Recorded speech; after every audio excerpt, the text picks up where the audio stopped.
అరే తమ్ముడు ఎన్ని రోజుల నుంచి సతాయితుండ్రా ఈ నాన్నకి ఈ రోజు ఆస్తి పంపకం చేయమని చెప్పాలి అంతే.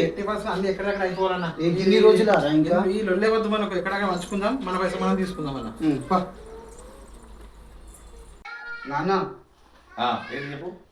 మాకు ఈ రోజు ఆస్తి పంపకాలు చేసేయి. ఇప్పుడే జరుగుతుంది ఆస్తి పంపకాలకు.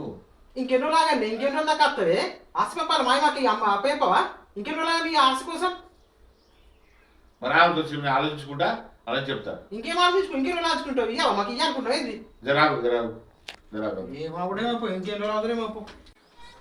నాన్న ముండడన్నా ఎన్నిసార్లు చెప్పినాడు, అరే మన ఆస్తి మనకి వచ్చే పంచాయతీకి గిన్నెలు వస్తుండే.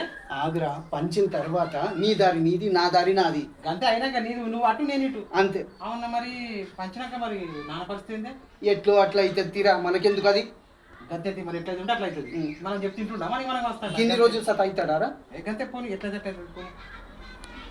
అరే రాండ్రా. ఏందన్నా ఇక పంచుతావా మాకు?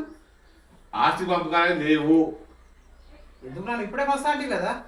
ఆస్తి పంచేటువంటి ముచ్చట లేదు, ఒక్క రూపాయి చిల్లిగా కూడా మీకు చేయలేదు. అర్థమైందా?